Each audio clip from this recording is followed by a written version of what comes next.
Hello, everyone. Thank you for joining us today. I apologize that we're a few minutes late, but I'm Joe Bush, Vice President and General Manager of Global Education Group, your partner for the finest services and joint providership in the CME industry. On behalf of the entire global team, welcome. This inaugural web presentation is part of our ongoing CME Value Series, now entering its 5th year. As a bit of housekeeping, we'll not have any formal Q&A session following today's presentation. Instead, please submit any questions or comments you have via email to inquire@globaleducationgroup.com. Those will be compiled, and the answers, along with a recording of this presentation, will be sent out to each of you afterwards. With that said, I'd like to quote John Dewey: "Education is a social process. Education is growth. Education is not preparation for life, because education is life itself." To present using education as an agent of change, discussing the evolution of continuing medical education, we have some distinguished guests from Genentech today. Mr. John Ruggiero, Mrs. Regina C. Meunier, and Mrs. Mihan Zakaria. John Ruggiero, the stage is now yours. Joe, I want to thank you so much for providing that introduction and welcoming us into the invitation to present your ongoing series. It is truly an honor to be with you, as well as those educational partners who are logged into this session. Just so that I can be sure that we are on the right page, and thank you, Regina, for doing what I was just about to ask. We are now at a point where we're sharing our slides with you to introduce the initiative that Joe just had suggested, using education as an agent of change and discussing the evolution of CME.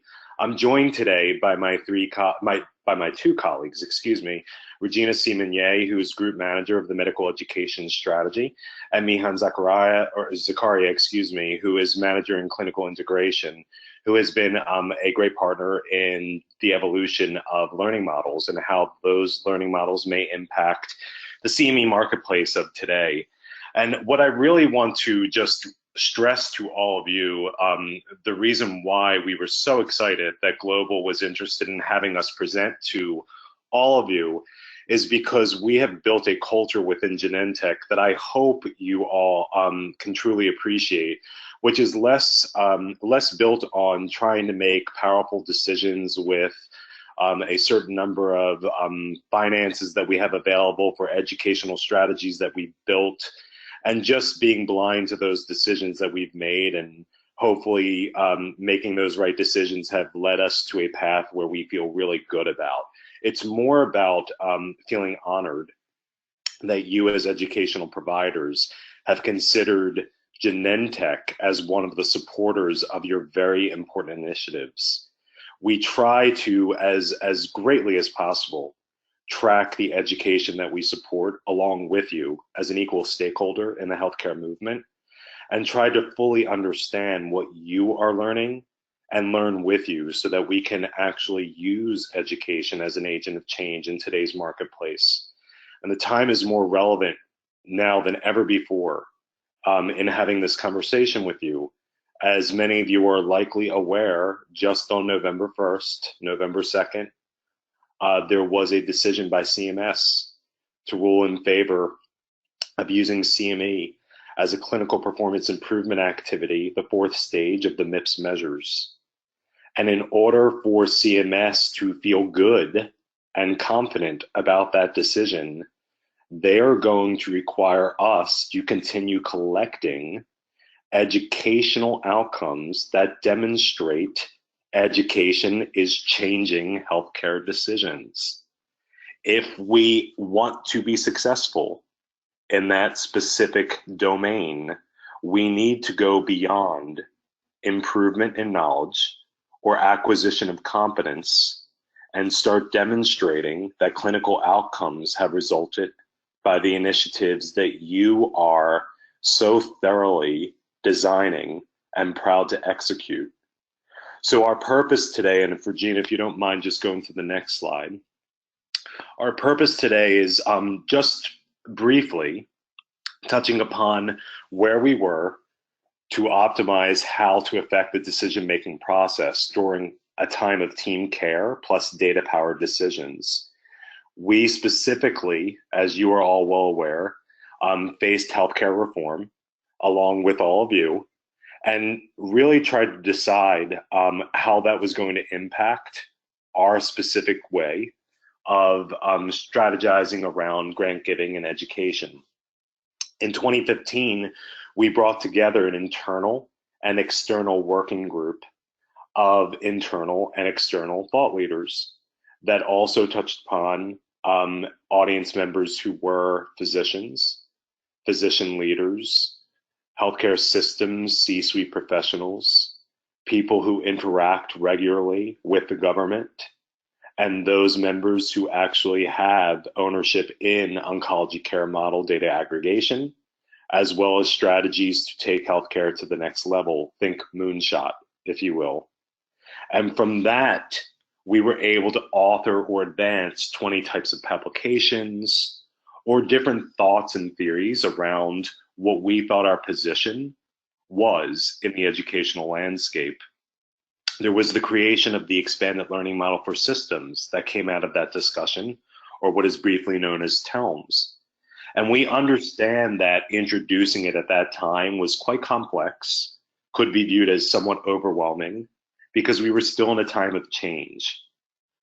But no kidding, okay? Healthcare is complex. So of course, any model that brings us to a point of where to actually use solutions as an agent of change would be comprehensively complex. But we're getting to a point now, as you see in 2016, where we were able to pilot and validate some of that work that changed systemic thinking. And what I hope to do with you today, with my partners, Regina and Mihan, is to share with you some of these simple examples that could help spark some types of ideas coming from your organizations, because we want to learn together with you internally and externally. We want to be sure that we are taking your mission to the place it needs to be. And we want to be sure that you have everything clarified that you need to have in order to help generate some type of mission building alignment with anything that Genentech may support. So what I'm going to do is turn it over to Regina to share some trends with you. And then, oh, I'm sorry, not yet, apologies. I'm going to, just before turning it over to Regina, is share with you some specific data points that I think are important for you to hear. The first thing is, we know that a one-size-fits-all approach to either treatment or to learning is no longer considered effective because we are in a team-based approach in our business. We also know that the 10 most popular therapeutics prescribed in the US only help about 1 in 25 patients, and care variation absolutely exists. There's 45% of US adults not receiving evidence-based care, and many of you have heard me present this at the podium in the past. Or in other words, American adults on average receive only 55% of the healthcare recommended for their conditions. And there's various reasons for this. Sometimes those reasons are warranted, and sometimes those are unwarranted reasons. But in addition to all that care variation, there's limited reach and limited data available for healthcare professionals today. In other words, healthcare professionals are unable to account for multiple factors that influence a person's care. They have to now be responsible to manage the medical record, a genetic profile, the environmental and social background of a patient. These are things that mostly physicians and various other allied health professions were not educated to do because that wasn't the remit or the responsibility of what they were going into the career for. And we also know that it takes 17 years of, on average, time for clinical evidence to get fully adopted into practice, which Regina is going to talk about briefly with you. But that these core decisions are really driving our mission to try to align our grant giving and our educational strategies to an ongoing need for external alignment. So now, again, apologies, I'm going to transition over to Regina. Thank you, John. I'm super excited to be here. Thank you for really setting us up and highlighting how healthcare has really changed over time and that we're really trying to respond with education. And as you mentioned briefly, I think folks have really heard us talk about this 17-year adoption timeframe. And I think maybe folks have seen this slide in the past, but we just want to quickly highlight that it is really our mission in LCI with the use of supporting CME to really close this adoption time. That translation of evidence into practice over a period of 17 years, of course, the initial part of the graph highlights clinical trials, but at the same time, it still takes too long. And it's really our mission to shift the timeline here and to really collapse that time frame. The good news is that, we're not the only ones thinking about this and really focusing on the evolution of CME. Under Dr. Graham McMahon, the president and CEO of ACCME, there are key tenets that we wanted to highlight and share with you folks here today. Starting at the bottom left of the graphic, I know there's a lot of information here, but I will walk you through it. With just simple information exchange has relatively low value. We're really seeing a shift in live symposiums, grand rounds, for example, to be more really interactive with case-based discussions and polling the audience, which is something that we feel is very much in the right direction. And it's pushing us towards education that can be leveraged as a key driver of change. We all know, and I think, folks on the line, you guys are the experts in CME, but just to quickly highlight, we know that research shows that CME is most effective in changing physician performance and in the end, improving patient health outcomes if it has some key components, such as being interactive, using various teaching methods, and really involving multiple exposures of the same information or related material. And most recently, in the last couple years, we've seen CME shift towards including the patient voice and to provide patient insights to help clinicians see another perspective which they can directly apply to their clinical practice. And we've seen that come through in some educational activities that we have supported where patients are part of the faculty or maybe they're part of the learner audience with targeted education for the clinician and the patient. And moving on, we've also seen hospital systems leveraging education to improve physician performance, including care coordination. And as a result, we're seeing improved patient outcomes and education that can drive or manage change, including cultural or behavioral changes as well. So CME is not just about maintenance of certification. While that's important for clinicians, it's really about using CME as a driver of change. And as John has mentioned, the latest CMS ruling is using CME as a clinical practice improvement activity, really goes to show the power that education can have. We want to quickly touch on a survey that Global Education Group conducted in 2016 2016 of US practicing physicians, and approximately 400 or so clinicians responded to the survey. And we actually have shared this information with our medical teams internally within Genentech, and they have found this information to resonate quite well with them. And what was asked of these clinicians is, which of the following sources have caused you to make changes to your medical practice? And it goes to show here that clinicians, practicing clinicians, are using CME as well as challenging cases to help drive change in their medical practice. And so that's great news for us, because we actually do see patient cases and interactive activities within CME. We also, or actually Global Education also asked, what is the most important way you believe CME or CE has helped you to improve patient care? And the two that come to the top here is efficiency in patient diagnosis, which is good, as well as awareness of more effective treatment options. And we wanted to highlight this information because it goes to show that practicing clinicians who are target learners are on board with using CME as a powerful agent of change. However, it's not really just about educating the individual clinician. It's really about the entire system of healthcare providers as well as patients who are involved in treatment decision and C-suite level payer groups. It's a complex healthcare system, and it's not just about expanding beyond increasing their knowledge. It's really taking education to drive system-based learning to improve patient care. So when that's done really well, what we have found is when supporting these types of activities, we really have seen health systems and care teams identify a local clinical problem, and as a result, they become activated and really increase or try to increase their practice in changing and adapting to providing evidence-based care. And they're really trying to do this faster.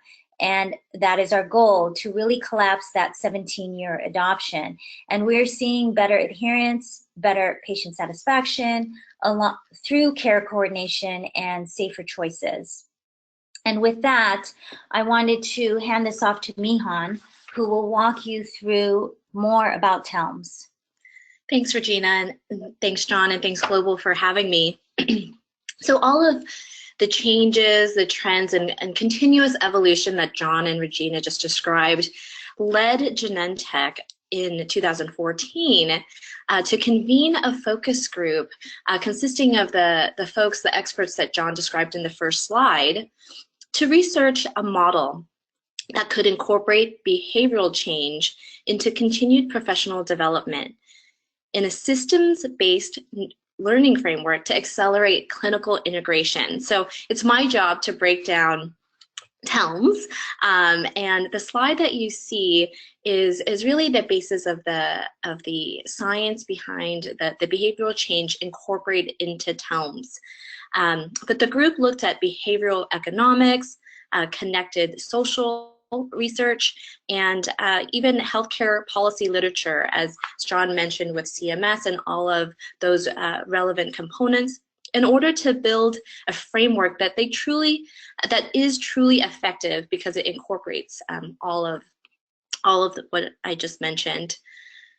So TELMS is a continuous learning model, and it's consistent with the validated learning and behavioral change principles outlined here, while also aligning to concepts of continuing medical education and clinical integration. So it begins when a group or a system becomes aware of a problem or a gap, to convert information into actionable solutions, and then applying that information into practice with purposeful engagement, and then sustaining that change through developing partnerships or communities. And we'll see these principles applied into TELMS in the following slide. So most are probably familiar with this framework, but all of what I described led to the creation of the expanded learning model for systems. And just to orient you to the model, on the left-hand side, you see the stakeholders within the healthcare system, including healthcare professionals, and we may even consider managed care or payer entities in this realm, as they play a critical role in a patient's care delivery. And on the right, you see patients and caregivers, and collectively they go through the cycles of TALMS. And while noting that not all learning activities may include patients and caregivers directly, but they are really an integral part of the healthcare system as receivers and influence of care. So TALMS begins when these groups become aware that there's a clinical gap or problem within the healthcare system. Perhaps it's a performance measure that is lower than a national or regional standard, or there is emerging data that impacts the care paradigm for a particular patient population. So we're really looking at the systems data to inform what unique challenges and clinical gaps they're facing. But importantly, next they advance through learning activities, often knowledge and competency related programs, to convert that information that they gain into actionable solutions that could address the clinical gaps that they identified and became aware of in the first stage. These participants then aspire towards clinical integration by demonstrating engagement, or in other words, applying the solutions into real practice. And this clinical integration is measured by ways such as specifically evaluating how clinical practice has changed through performance measures. And then with in the allocate stage, where the system forms or develops or expands partnerships and allocates resources to sustain that change or clinical improvement. And on this slide, you can see the alignment of the levels of outcomes with Moore's learning model to what may be appropriate corresponding stages of outcomes for the TALMS framework. We've heard that for some folks, it's sometimes helpful to see it in this way, to know that TALMS is not about scrapping the outcomes that supporters and providers may be used to seeing and familiar with providing, but it's actually building upon or expanding upon these stages. So we're getting more and sustainable clinical improvement through our educational programs. And importantly, it's about tailoring the activity to the system, to that ecosystem that is addressing the unique challenges and needs of perhaps those regional nuances or the needs of the patient population. And with that, I would like to turn it over to John Ruggiero to walk us through an example, and feel free to add onto this slide, John. Thank you, Mihan. The one thing that I did want to add on to what you just presented, which was excellent, by the way, was a reminder of something that you said just a couple of slides ago, that we have been used to in our educational world, trying to meet all the Moores at all level of outcomes in one given initiative. And while that may be possible at the individual learner's level or based on the individual learner's needs, again, re-emphasizing what Mihan shared with you, we are not suggesting that a system-based educational approach through the framework of TALMS, for example, needs to hit each one of those 4 A's, each one of those specific stages, because it truly depends on what the gap at the system level is. It depends on what the clinical problem is in the specific disease of choice. It depends on who the audiences are. It depends on so many different things. Sometimes just activating someone around a local problem that they weren't even aware is facing their specific employed system is good enough as an outcome for a specific educational initiative. So that was simply the only other thing that I was going to add. And I think right now we are at an opportunity where we can walk you through a very simplified example of what this looks like in practice. So if we advance to the next slide, I want to just help you understand what I've been doing for the past 2 years to build us to a point of how we actually use TELMS in a way to get us to a place where we can show you some of these simplified examples. So back in 2015, we had what we thought was a really great hypothesis. Some might accuse it as crazy, even internally in our organization, but that's okay. We are very resilient. We tried to go through and quantify quantify the care variation that exists across the US. And we did so through the lens of the Genentech interested disease areas, but we used various sources for this. We partnered with Flatiron, we partnered with another analytics company named Twine. We also employed a lot of people to dive deep into the publicly available data. And by doing so, laid one map over another and tried to select patterns, if you will, of care variation, not specifically prescription of specific therapeutics, but care variation patterns according to a care experience that went against what a documented guideline or consensus was for a specific disease area of choice. And from that, we turned that work into what was accepted as an ASCO quality abstract in the past year. And it was also identified at the moment of the launch of that meeting as one of 4 notable recognition awards, which was a very proud moment for our team because, number one, it was the only pharmaceutical company, the only industry-related organization that received such recognition. The other 3 recognitions went to medical oncologists at highly academic research-based companies. And the second thing is it validated that we were on to something, that this is something that required attention, and we believed so strongly in this, we demonstrated that we need to take our educational strategy and grant giving approach towards something like this. So our medical leadership team was impressed enough that they asked me to qualify why this care variation might exist. And to do so effectively, I had to pick one region, which was definitely our choice, our functions choice, pick one region as well as one specific disease area in order to control the lessons learned and to hopefully translate those lessons into other disease areas in future years. And for reasons why I won't bore you for today, just know it was the most achievable outcomes. We selected the Mid-Atlantic and we selected lung cancer because there's great variation in the Mid-Atlantic with lung cancer testing. There's variation with lung cancer testing across the US, but in the Mid-Atlantic it seemed pretty prominent. So what we did was used all the time in 16 and 17 interviewing C-suite professionals in the Mid-Atlantic as well as in various systems across that arena about why care variation might exist in their specific patterns, and thought that it was going to be somewhat of a challenge to gather that information from them. And instead, we found that it was actually quite easy to do. They were more than eager to share that information with us. No kidding, right? These are healthcare systems that are facing some penalties that are emerging in 2019 and are desperately seeking some assistance for solution from whoever is able and willing to offer that assistance.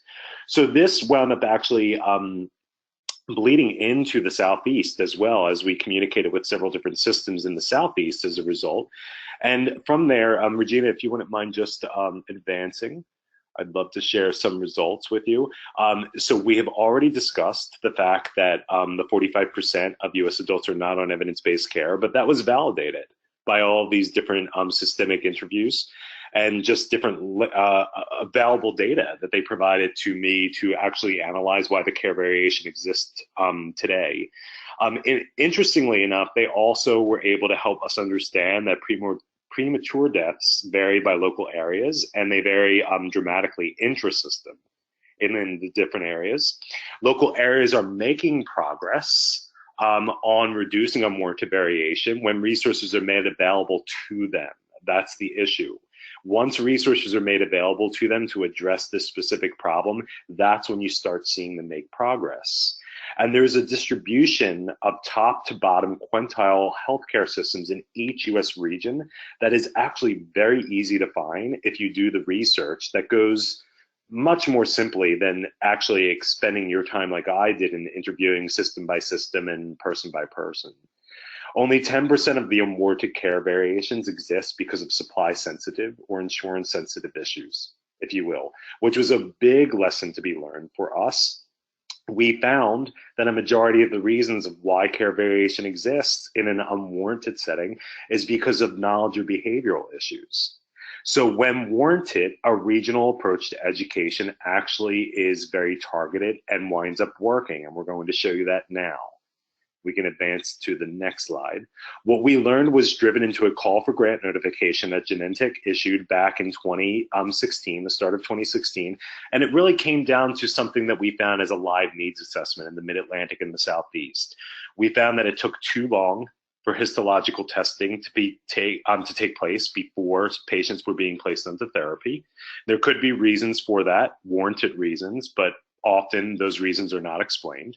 We also found that there was a great number of patients that were actually not receiving testing prior to therapy. So we use that as the standard for the call for grant notification. And on the next slide, what you will find is a specific example. Thank you, Regina. A specific example, one of several different initiatives that we supported in response to this call for grant notification.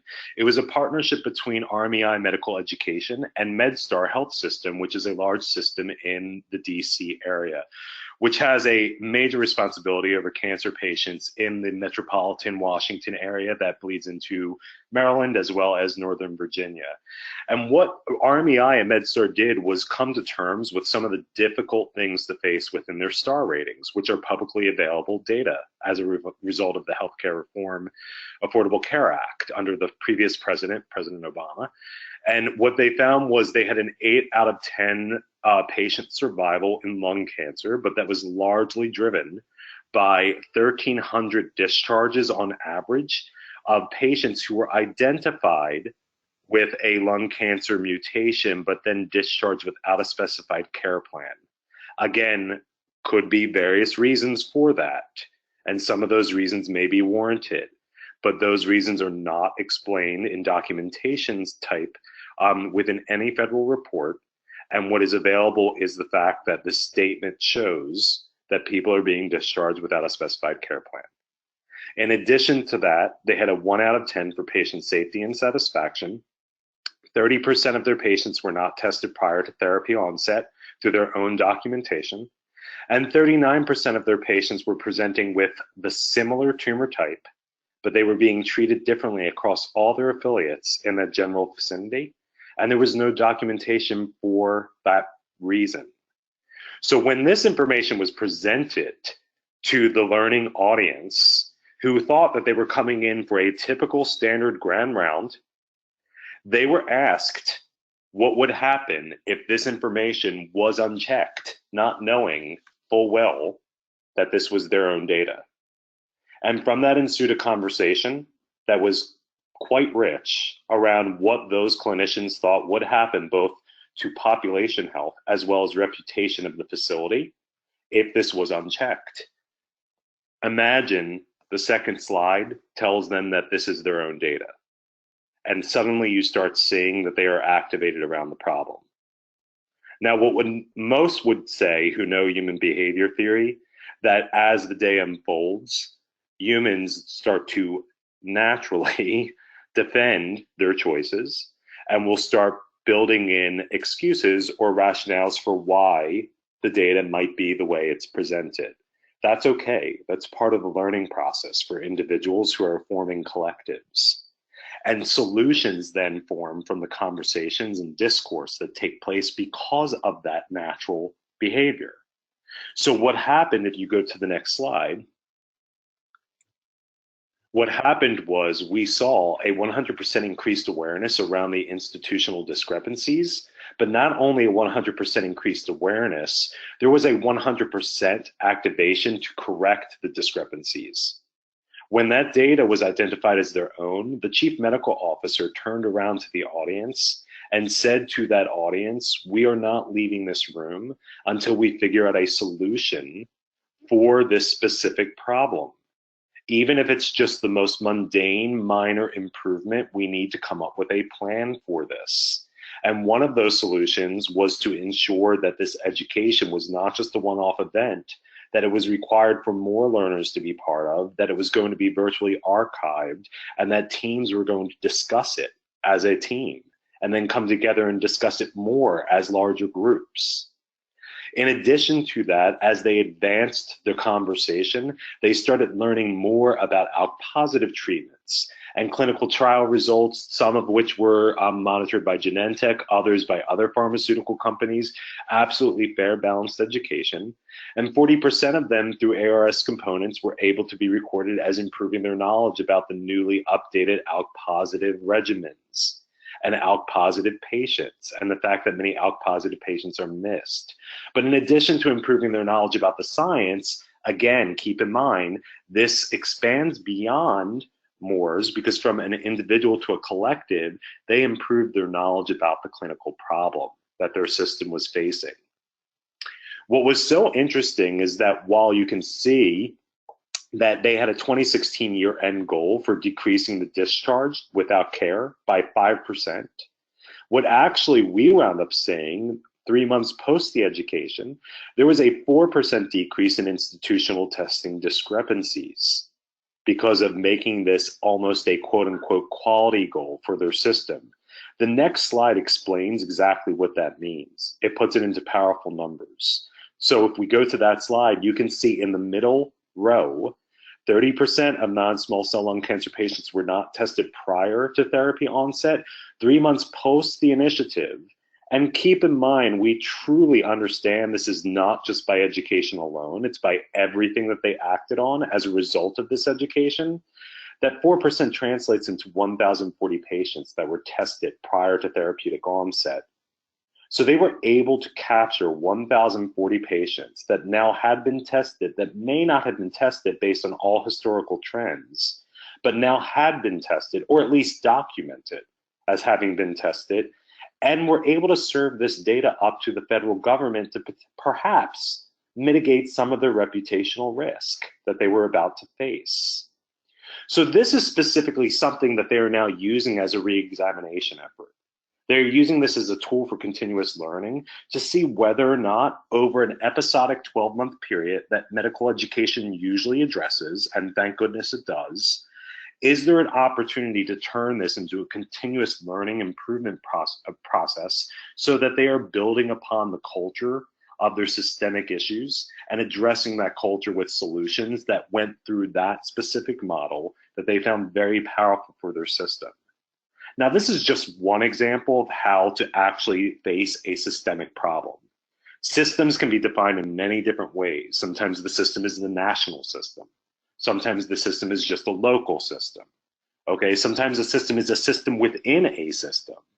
So I don't mean to get too far down the road and derail us across that kind of thinking, but think through what system is and how those problems can be tackled. I mean, clearly, you can face a national problem by helping people understand what the national benchmark is and compare it to regional benchmarks if you have something that's a broad scale reaching kind of event, if you will. And therefore you're building upon their activation around the national problem while also building their individual improvement. So this is just the kind of outcomes thinking that propelled CMS to rule in favor of the decision that they ruled in. And this is the kind of direction that we have been encouraging providers to think through in order to gain support of initiatives that help us demonstrate to our leadership that clinical outcomes are resulting from education, because education is an agent of change. So the last slide just generally thanks you for your participation. I am so incredibly grateful to my colleagues for being available to present this information with me, but equally incredibly grateful to Global Education Group, a group that we know is very powerfully leading the way in decision-making for education, partnering with you and really investing in those partnerships to ensure that you are educated at the best level possible so that you can give your best self to this specific marketplace. And again, I just want to close with thanking you for all the work that you do. We are only as good as the grants that we receive, and we are eternally grateful for always being considered and honored to support your initiatives. We thank you for your attention, and as was introduced by Joe in the beginning, we know that they will be collecting your questions. Our team commits to answering those questions in a short turnaround time so that Global could perhaps provide it as a PDF enduring tool for you so that you can continue the knowledge that you built from this session. So thank you so much, everyone. Thank you, John, and thank you, Regina, and thank you, Mihan. And on behalf of the entire Global team, we thank everyone who attended today. We will work with Genentech to get those answers and present those back to everyone else. Have a wonderful week. Thank you. Thank you. Have a great week.